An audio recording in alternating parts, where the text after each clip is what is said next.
These are dark times, there is no denying. Our world has perhaps faced no greater threat than it does today. But I say this to our citizenry. We, ever your servants, will continue to defend your liberty and repel the forces that seek to take it from you. You're listening to The Stephen Torriello Show, building a platform of liberty for people in search of truth with a dash of hope and a life worth living. The Stephen Torriello Show. And now, here's Stephen.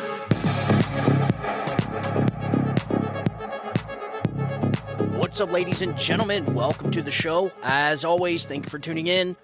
So, what if I told you that there was one single person responsible for the January 6th riot?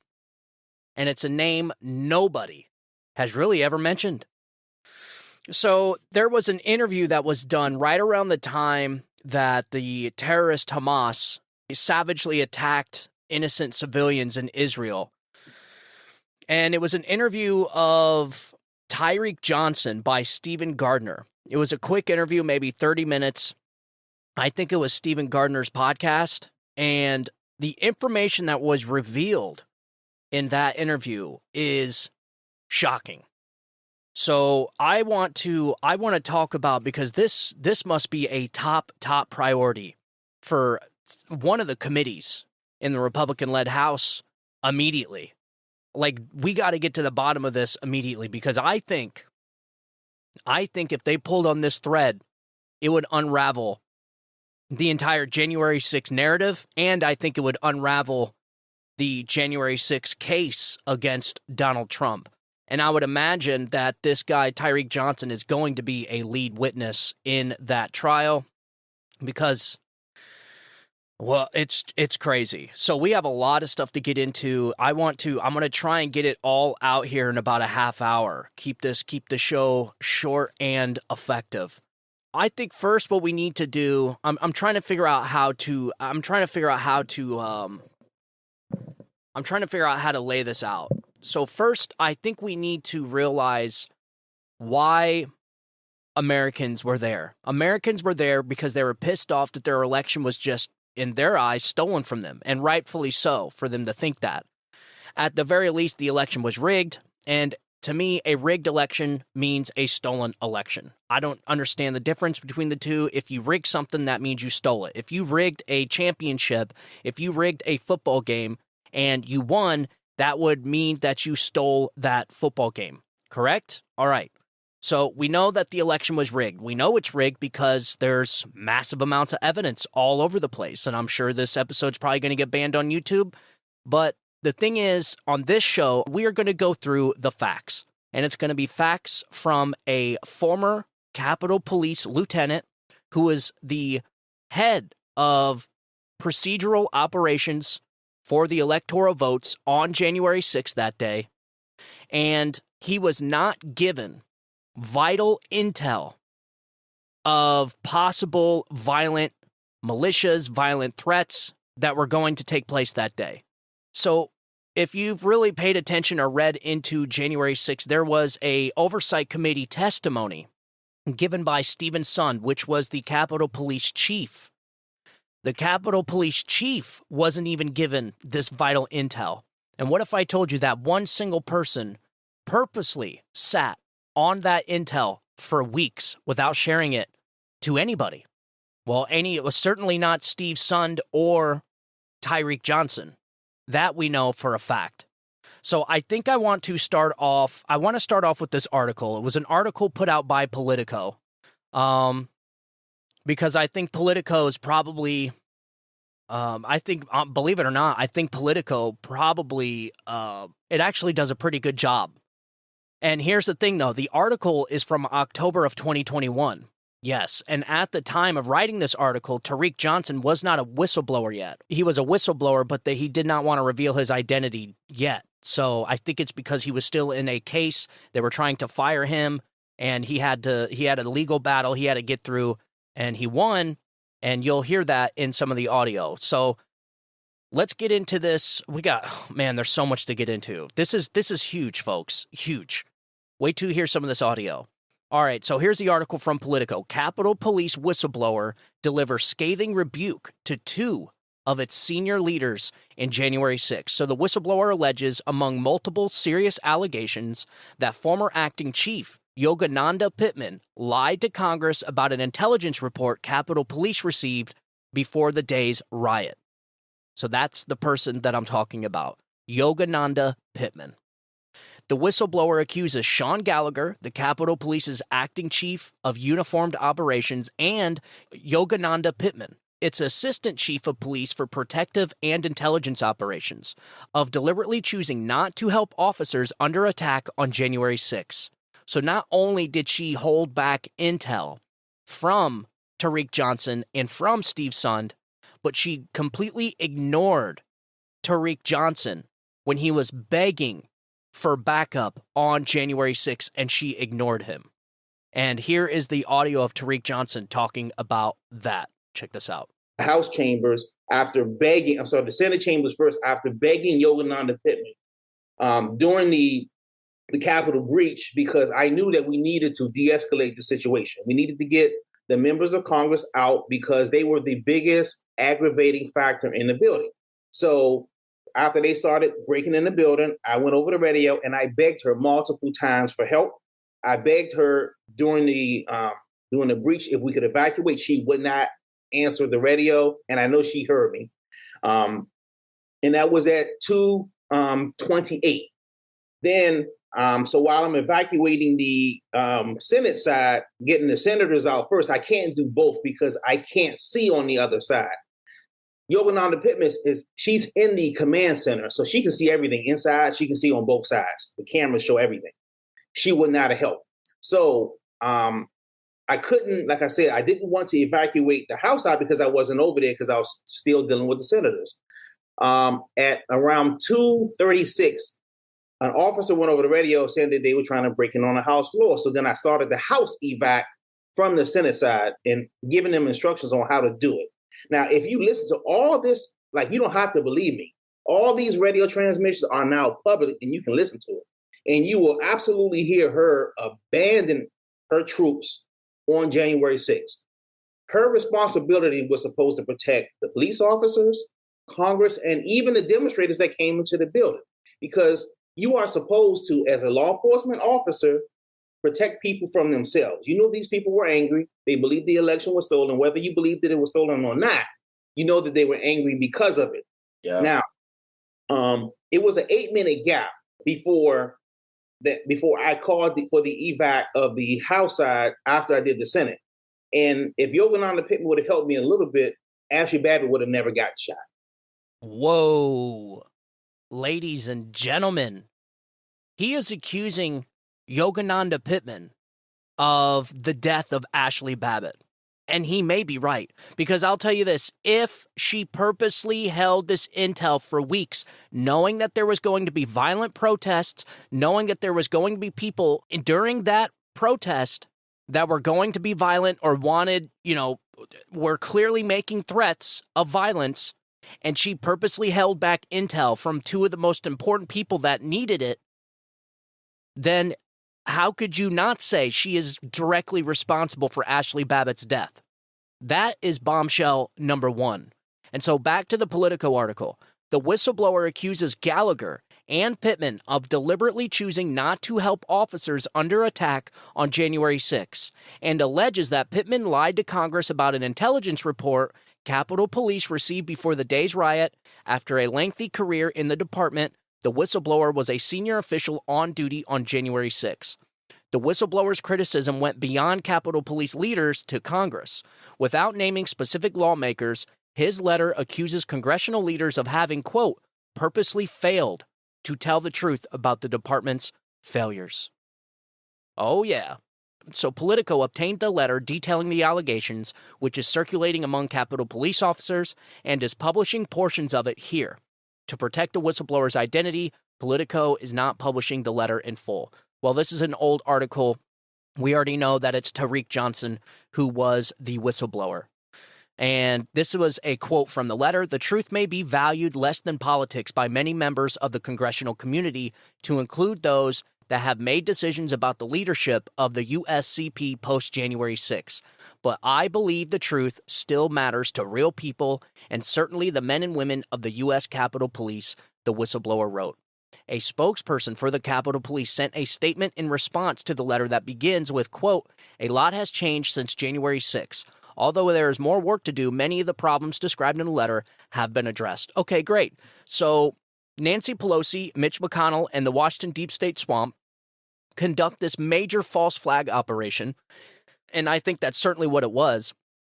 I think the Washington establishment swamp told this person, Yogananda Pittman, or enticed her somehow, some way, and we're going to get into that later, to purposely sit on this intel so that the Capitol building that day would purposely be underprotected. You see what I'm saying? I hope I'm explaining it right. So this person, Yogananda Pittman, had all the intel of what was going to happen that day. And by her purposely sitting on it, Steve Sund and Tarik Johnson, the two most important people in charge, would have made preparations to fortify the Capitol building a little bit better. Right?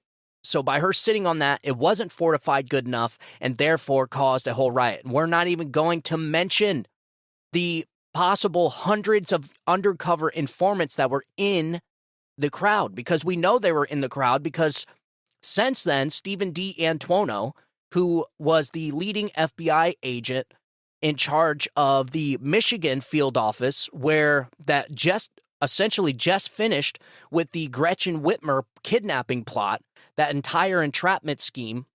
And instead of being fired from the Michigan field office, he was actually promoted to come down to Washington to oversee the January 6th Capitol protest. So you mean to tell me instead of this guy getting fired, he was actually promoted? It's like they liked his work so much with the entrapment scheming in Gretchen Whitmer's kidnapping plot that they brought his skills down to Washington to oversee January 6th, the protest on January 6th. It's not a coincidence, folks. He should have been fired, but yet he was promoted. So, all right. So back to the Politico article. So the whistleblower accused Pittman of lying to Congress about a key intelligence report the department received in late December. So we're talking weeks here. That report noted that a blog called TheDonald.Win posted a map of the Capitol campus and that commenters on the site called for protesters to carry guns and confront members of Congress on January 6th. That seems pretty damn important intel to me. That seems like something you would want to report to the Capitol Police Chief and to the lead lieutenant of operations so that they know what to expect, right?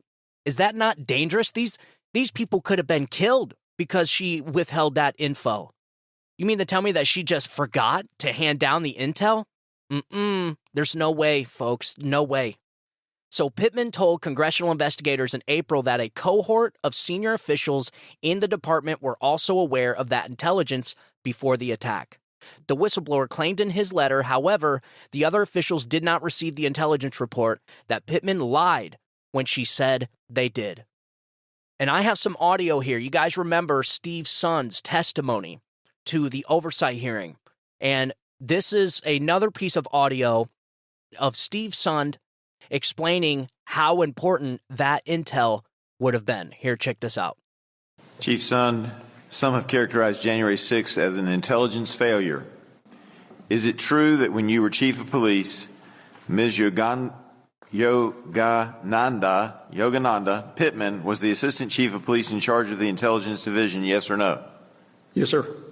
In your book, I believe you wrote that the information regarding potential threats prior to January 6th was received by the United States Capitol Police Intelligence Division, but you were not made aware of it until after January 6th. Is that correct, yes or no? Yes, sir, that is correct. Had you seen the United States Capitol Police Intelligence Assessment Report in full issued on January 4th before January 6th? Yes or no? Yes, sir. All right. Would this intelligence assessment report have changed your actions had you received it and fully understood all the ramifications of it? When you say fully understood the ramifications of it, there was nothing supporting. Well, what I'm getting to is that apparently, and what I've understood was that as chief of police, you received the report, but there was a comment about some intelligence or about some concerns, but it was put on the last page of the report instead of on the first page. Is that accurate? Okay, yeah, just to make sure we're clear, you're referring to the January 3rd. January 3rd, It's actually all right. dated, yeah, January 3rd, it's dated 2020. It's supposed to be 2021. Yeah, okay. And that's the final intelligence assessment, but not the final intelligence report that's put out. All right. That's Sorry, correct. I got my lingo mixed up. No problem. It's a 15-page report with the intelligence assessment at the end behind 2.5 pages of street closures. Correct, sir. Well, wouldn't you expect there to be some kind of a warning on the front page or an alert or a highlighting of the fact that there might be a concern by your intelligence department? When you see the amount of intelligence that they had in advance, and you can look at some of the testimony from the people that put it together, there was a failure to include specific intelligence that would have been critical to my men and women to be better prepared for that day. Yes. All right. Just Boom.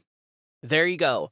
So you have not one, Tarik Johnson, but two, Steve Son, the chief of Capitol Police, saying that if he had that report, if he had the intel that they had, that January 6th would have been completely different. And not only that, but did you hear the dates? So it was a 16-page report that came to him on the 3rd, 3 days. And not only that, but on the 16 pages, on the very last page, there was a paragraph that didn't even include all the intel that they had. So, and then you had the people that put it together testified and said that they had way more intel that was not included in that report. Why? Why? So let me get back to Steve Son because he says another vital piece of information that you need to hear. Check this out. all right. Just so I'm clear, because I'm not sure I understood the answer. No. Was there something highlighted in the report, or was it that there wasn't information that you needed to get to your officers?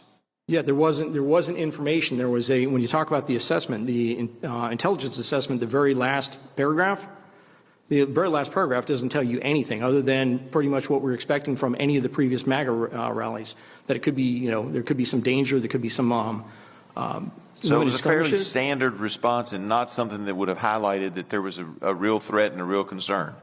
Correct. Not what you're seeing now about storming the Capitol, killing the palace guards, which is referring to my officers. None of that was included in the intelligence. Correct. But that information was available to Ms. Pittman? It was available to IICD, which is a unit she runs. Yes, sir. All right.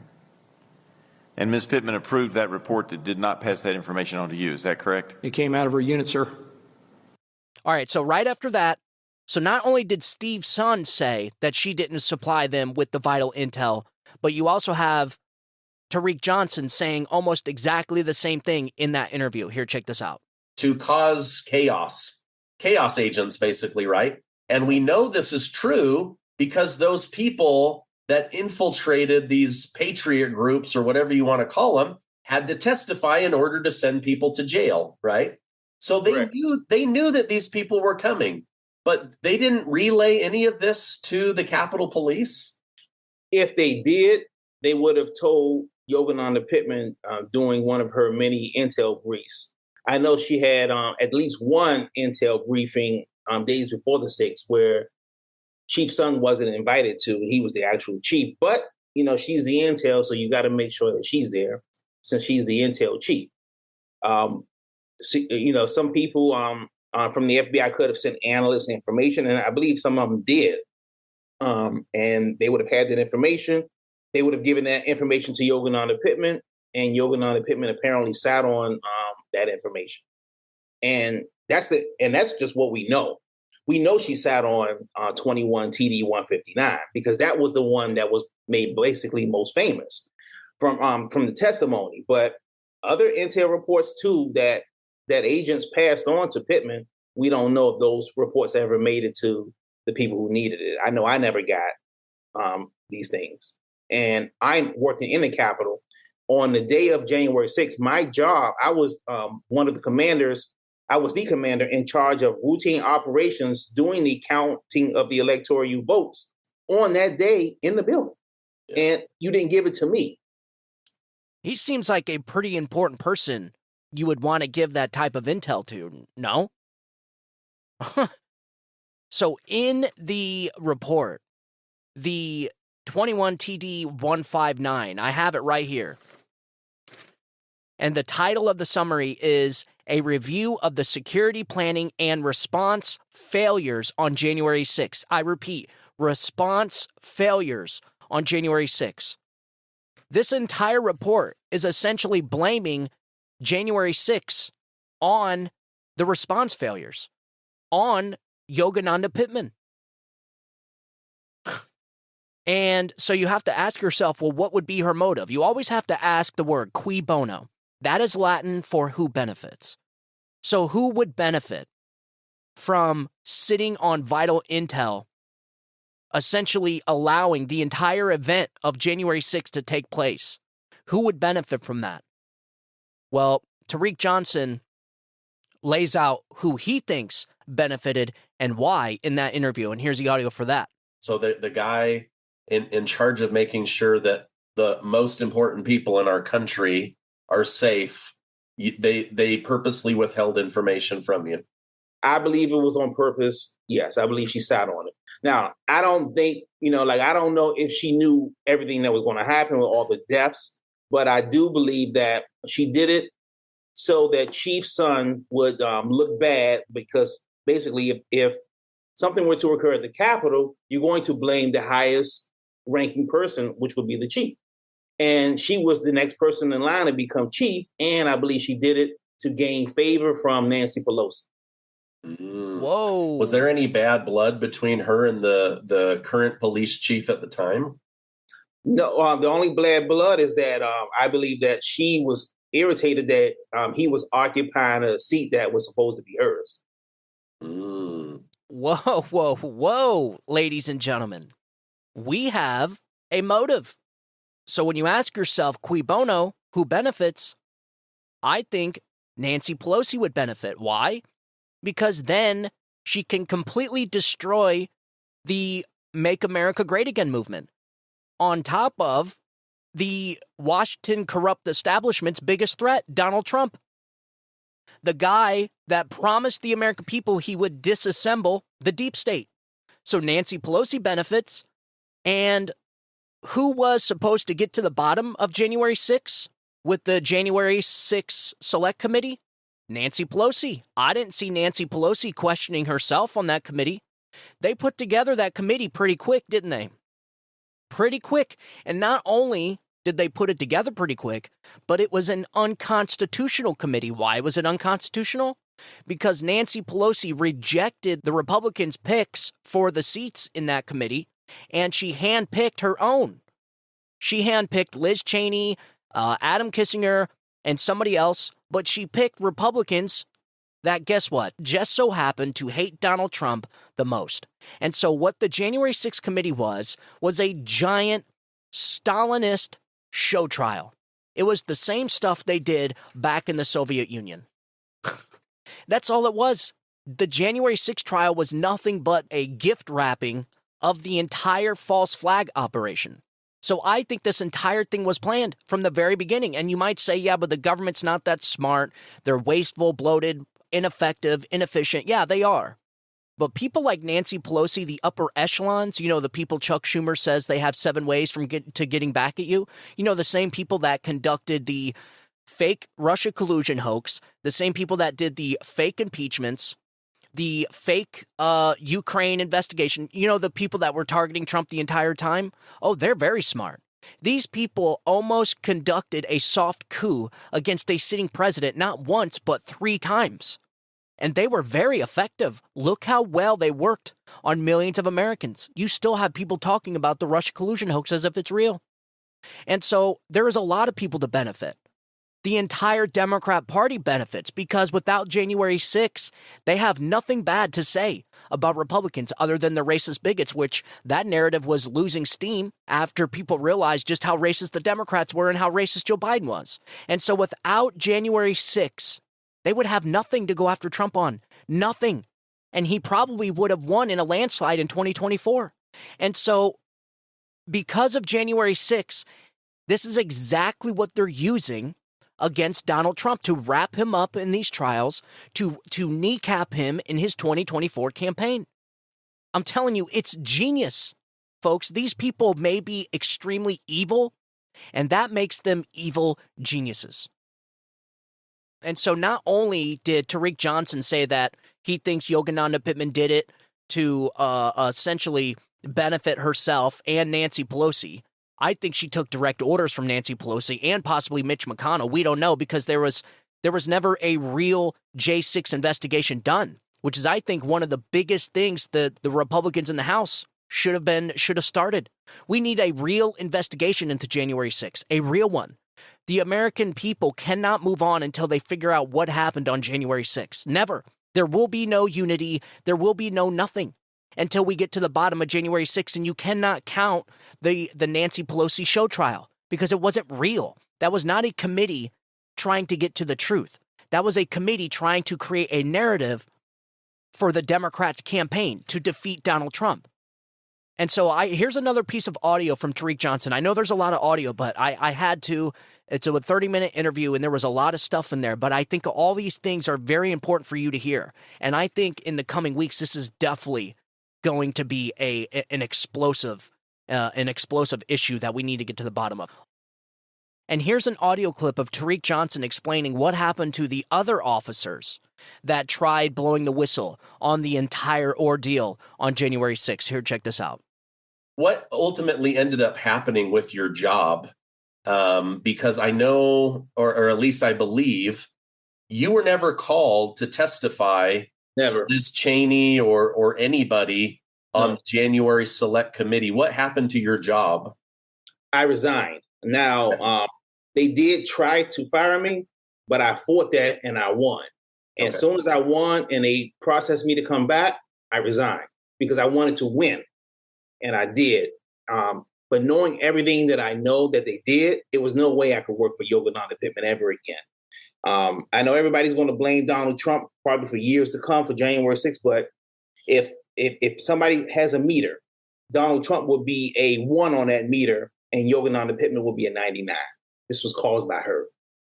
Wow. And the sad thing is that if somebody would just investigate it, have her sit at a congressional testimony and ask the right questions. Like, I know what questions to ask, but obviously a member of Congress, they're not going to know what questions to ask. And I will gladly help anybody if they need to sit her down. And you have to phrase the questions the right way, because she's going to be getting help from her general counsel, or her counsel. So you have to phrase the questions exactly right to get her to answer the question without leading people away from the truth. Do you think that there are January 6 protesters that are sitting in jail because their counsel doesn't know about Yogananda Pittman and her actions? 100%. I've seen some of the information given to the DOJ by her, and it was absolutely, at the very least, misleading. So, and they did that in my case. So if you would do that to me, a police officer, what do you think that she would do to the people who were in the building illegally? Yeah. Wow. Ladies and gentlemen, there are hundreds, thousands of people being rounded up by the Joe Biden's DOJ, which they proudly state is the nation's largest manhunt in DOJ history. And this guy, this whistleblower that was the lead Capitol Police lieutenant of operations on that day, says that there are Americans locked up in the gulag who should not be there. But because of this entire false flag operation needs to be held together in order to win the 2024 election, those people are sitting in there wrongfully. This is disgusting behavior, but it is not surprising. Like I said, these people are evil geniuses. Evil. And he just said it there again. The benefit of this is so that they can use it all the way up until the 2024 election. And then after that, they don't care. They don't care, folks. Like, these people blatantly conduct these narratives They tried performing a soft coup against a sitting president, a duly elected president. And we just move on. Nobody was held accountable. Nobody was fired. The media pretends it didn't even happen. And the American people are looking around at each other like, what the hell was that all about?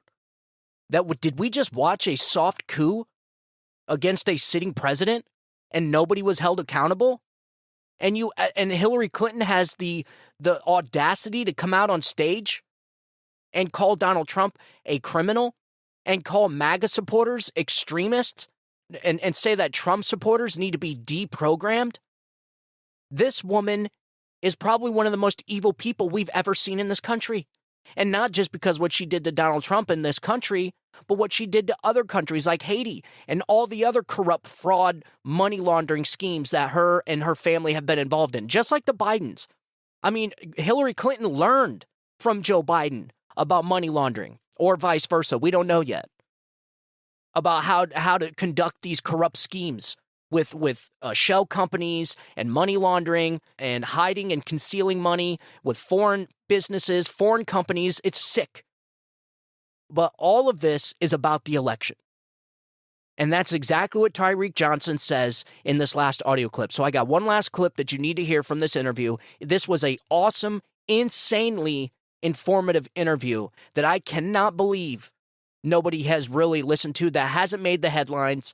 And I think it's because this happened on the same day, ironically, that the savage attacks on Israel happened. I'm not saying it's a coincidence, but I just find it very ironic how this bombshell interview of a whistleblower comes out on January 6th that pretty much unravels the whole thing and puts the blame solely on Yogananda Pittman. And it was rightfully overshadowed by the attacks on Israel. So here's one last piece of audio of a Tarik Johnson on what he thinks the media got wrong when it came to the January 6th riot. Here, check this out. What do you think the media got right when it came to January 6th, and what do you think they got wrong, or maybe purposely got wrong? The biggest thing is the media, they basically made January 6th and the breach of the Capitol on that day was basically that a bunch of uneducated, white, angry Trump supporters tried to take over the Capitol via violent insurrection because they were angry at the results of the election. Now, it wasn't an insurrection because, and I've said this multiple times, that we couldn't have stopped it. We didn't have enough people there. So if they wanted to take over the Capitol, we could not have stopped them from taking over the Capitol. Now, did they do things that they shouldn't have done there? No question. But, and was it violence there? No question. But to actually try to take over the Capitol, they had the numbers. We just didn't even, we had 17 law enforcement agencies respond to help out with the breach. That wasn't still enough. If they wanted to, you had hundreds of thousands of people there.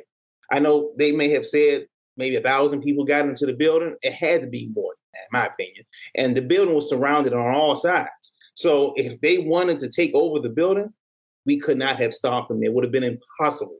I know people, you see the movie 300. I don't know if you've seen that movie before, but all those people died in that movie, so, and the vantage point that they had in that movie was that they had one interest that they had to protect. So it was easy to protect that, but they were coming in on all sides of the building. So if they wanted to take the building, I did with the help of the officers that were under me, get everybody out quickly. But if their purpose was to take over the Capitol, they could have did it at 1:00, at 12.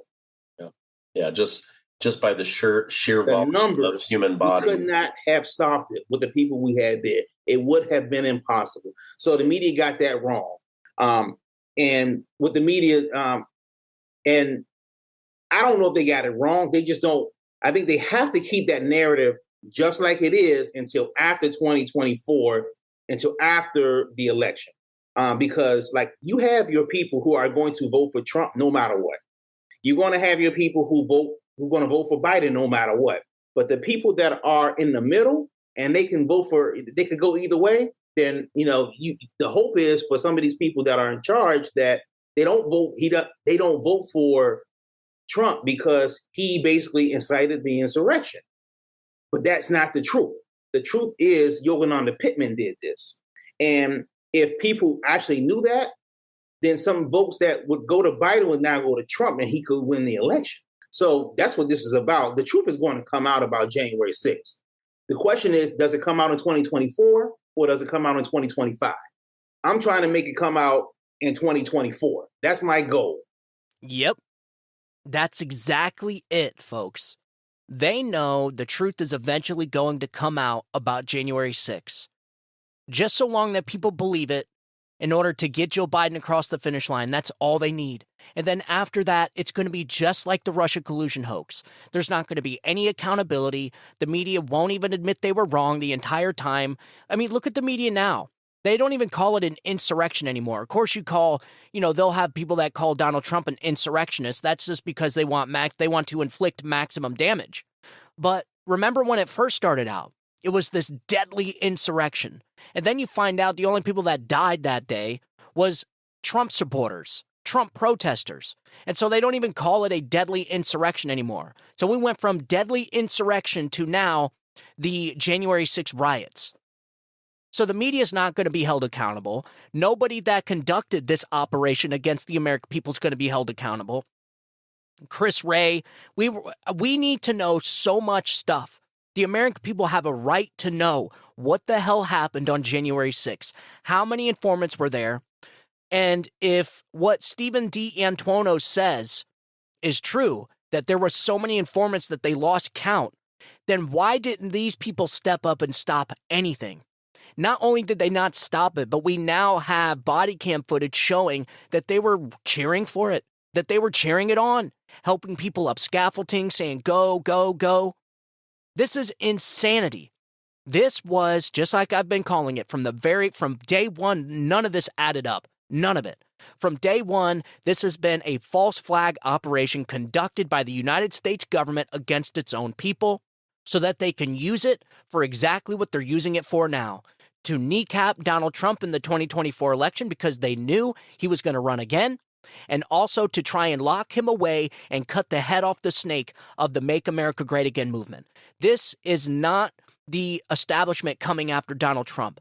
This is the establishment coming after the whole damn movement. That's exactly what all this is about. And so you might ask, well, Yogananda Pittman seems like she's pretty much responsible for the entire January 6th riot. So she must have been fired, right? She must have been held to some type of accountability, right? No, absolutely not. Not only was she not fired, not only did she not resign, but she was promoted. Go figure. Just like Stephen D'Antuono, who was promoted after entrapping a dozen people in a kidnapping plot, he was promoted. Yogananda Pittman was promoted too. And she found herself a nice $250,000 a year job at Berkeley College in California. And one last piece of audio from the Stephen Sund testimony is talking about just that. Here, check this out. Subsequent to January 6th, when Ms. Pittman was retiring, she was given what I call a sweetheart deal from the United States Capitol Police. That was earlier this year. She was placed on leave without pay while working a new job for several months, about 5, before she reached the eligible age to retire. Now, it's clear she had no intent to return to the United States Capitol Police, which is what the handbook says you're supposed to be doing if you get leave without pay. There has to be an expectation of return. During your time in management with the United States Capitol Police, had you ever heard of such a sweetheart deal before? No, sir.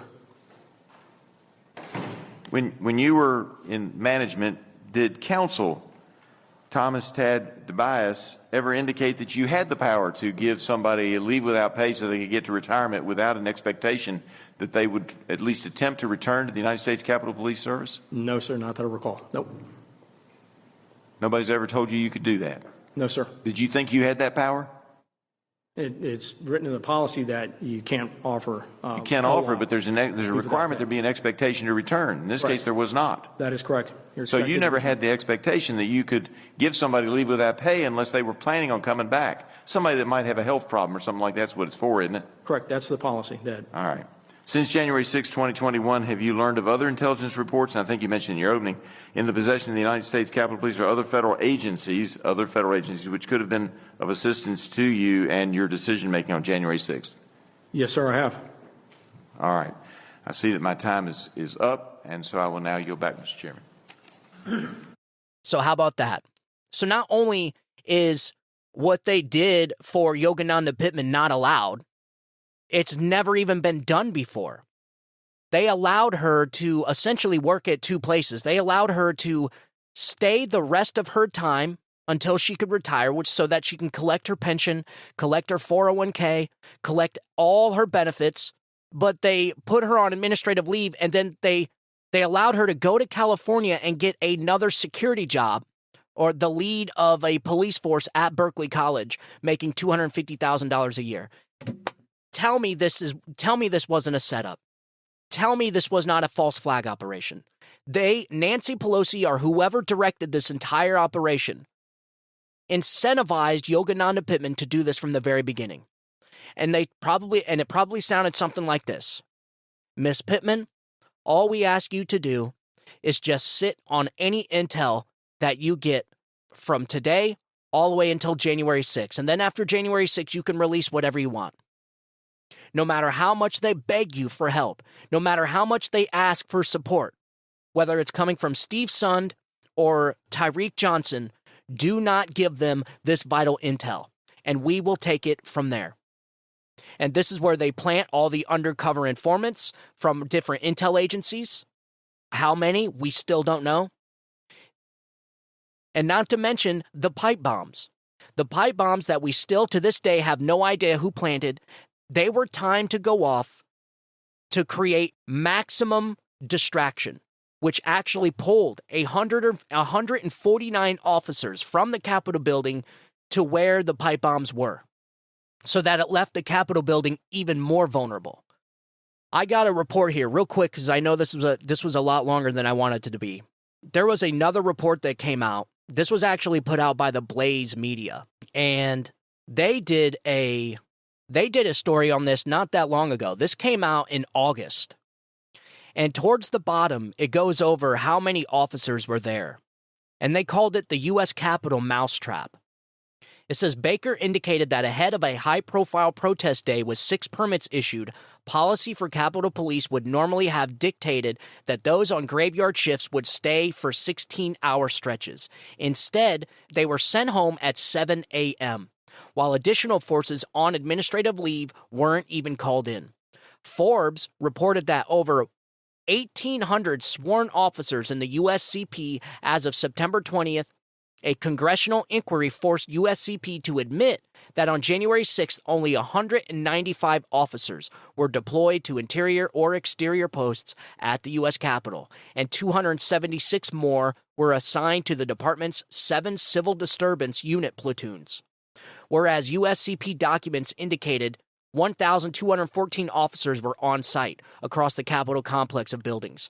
Congressional investigators determined that the force could only account for 417 officers and could not account for the whereabouts of the remaining 797 officers. So they lied on the report. They lied on the documents, and they said that there was 1,214 officers on, quote, on site. But the congressional investigators could only find 417. So how the hell do you make that big of a mistake? A 797 discrepancy? So Johnson previously told Baker that the suggestion that the whereabouts of the officers could not be accounted for was a, quote, a bald-faced lie, given that all USCP officers are tracked during their tour of duty and must both electronically clock in and clock out. They don't want to tell you where they were or what they were doing, said Johnson. They don't want anyone to know how many of our officers were on administrative leave that day. Compounding the problem of an inadequate police presence at the Capitol was the discovery of pipe bombs at the Republican National Committee and Democratic National Committee headquarters, both under the purview of USCCP, that drew some potential reinforcements away from the Capitol. Again, thinning the defense at the critical juncture. The forces that the USCP could muster also happen to be ill-equipped and in the dark about possible threats. This gets even crazier. Not only were a number of badly needed riot shields later found to have been locked away in a bus, Baker noted numerous USCP officers were left without helmets owing to an uncustomary equipment exchange days earlier, when officers reportedly turned in their protective helmets per an alleged order from Captain Ben Smith, but were not provided with replacements. In addition to this greater exposure to bodily risk, Baker noted officers have testified that they were not briefed on possible concerns over the protest. And Yogananda Pittman got a promotion. So even in the executive summary of the report, the 21TT159, it says, it is titled, The Response Failures on January 6. The report addresses the security planning and response failures of the entities directly responsible for Capitol security, USCP and the Capitol Police Board, which is comprised of the House and Senate Sergeant-at-Arms and the architect of the Capitol as voting members, and the USCP chief as a non-voting member, along with critical breakdowns involving several federal agencies, particularly the Federal Bureau of Investigations, the Department of Homeland Security, and the Department of Defense. The committees also made a series of recommendations for the Capitol Police Board and other Capitol Region law enforcement agencies to address the intelligence and security failures. It was such a failure on every level when it comes to security and preparation. But yet somehow the lead person to disseminate that information down to the people that need it, gets a promotion and gets sent to California. Not only that, but the new Capitol Police Chief breaks the rules in giving her that promotion and giving her that administrative leave. Folks, this entire thing was orchestrated by the United States government as a false flag operation so that they can do exactly what they're doing now, to kneecap Donald Trump in his election and to decapitate the Make America Great Again movement, period. So without a doubt, Tarik Johnson is exactly right. They need to bring Yogananda Pittman in. She can't be done. She needs to be held accountable. There needs to be a lot of questions answered. The American people have a lot of questions about January 6th, and I'm sorry, but Nancy Pelosi's Soviet-style show trial didn't give us any answers. The entire damn thing was nothing but a narrative-building contest. That is it. It was nothing but a narrative-building operation. Period. That is it. And so Tarik Johnson needs to sit with congressional members in the House Oversight Committees, and he needs to tell them exactly which questions to ask Yogananda Pittman, and so that she cannot lie or obfuscate from the truth, so that she cannot mislead the American people again, because apparently that's exactly what she was doing her entire time after January 6th, was testifying against rioters with this person, Manger, the now acting Capitol Police Chief. And so not only did Steve Sund have to resign, lost his seat, but Yogananda Pittman was promoted to his seat before making a transfer to California. The whole damn thing doesn't smell right, folks. None of it. And not to mention every single officer that came out against Yogananda Pittman was retaliated against and fired. None of it makes sense. The American people deserve answers. And we're going to continue on to this story because I think this is going to get big. I was reading into this stuff, like I said, till about 1 o'clock last night. It gets deep, folks. And if I could, I would read through this whole report. This report was about 80 pages long, and it has some of the most craziest stuff. And at the end of the report, you say to yourself, how in the world did Yogananda Pittman not only not get fired, but got a promotion, making $250,000 a year at Berkeley College in California? It's shocking. So like I said, I'm going to continue reading into this. As I update myself with this situation, I will inform you guys on what's going on. So make sure you share the show with your friends and family. A lot of information was in that interview. I am going to try and get Tarik Johnson on the phone for an interview. I don't know how Stephen Gardner got it. I don't even know how to get a hold of him. He is on Twitter. I'm following him, and I messaged him. I reached out to him, so we'll see if he can't come on for an interview. I think that would be great. At least an audio-only interview. That'd be awesome. because I have a lot of questions for him too after reading into all this stuff. What pisses me off the most shocking thing to me is we have possibly innocent people that did nothing but walk inside the Capitol for 5 minutes and walk out and could be sitting in the Washington, D.C. gulag right now. Okay? All because this woman, all because Nancy Pelosi and the Democrats want to prevent Donald Trump from winning the election. If this government is so terrified of Donald Trump, then that just should make people want to vote for him more, because they are trying desperately to protect their corrupt system that they've created for themselves. And Donald Trump is the biggest threat that they've seen. And based off what we've seen the last 3 years, this country is doomed if we do not get this country back on track. If the American people do not strip this government from these corrupt politicians' hands, this country is doomed, because these people are taking us to hell in a handbasket. So make sure you share the show with your friends and family. I will keep you updated with that. If you guys want to get a hold of me, send me an email, StephenTorrielloShow@gmail.com. I will leave all of this research material on my podcast description so you guys can go through it, read it for yourselves. Make sure you get up to date with this stuff, because I think the day is going to come, hopefully, that Republicans get these people under oath to testify exactly what they know and when they knew it. And also, I want to see Nancy Pelosi under oath too, and Mitch McConnell. How is it that Nancy Pelosi was probably one of the most involved people, or should have been the most involved people on the events that took place on January 6th, but yet she was the one leading the investigation? So what is she supposed to do? Investigate herself? So you essentially had the arsonist investigating the arson. I mean, crazy stuff. So again, I will leave all the information in my podcast description. Make sure you share the show with your friends and family. I'm going to post this out everywhere. I'm going to blast it on TikTok. I'm going to blast it on all my social media platforms. If you're not following me on any of the social media platforms, make sure to follow me. It really helps the show out, gets the word out there a lot easier, because the algorithm does not like throwing the show around, and I'm sure you probably already know why. So again, thank you guys. And as always, I hope you guys had a great weekend, and I want you guys to have a great week. Have a great day. God bless you, and God bless America. You guys have a good day. Bye-bye.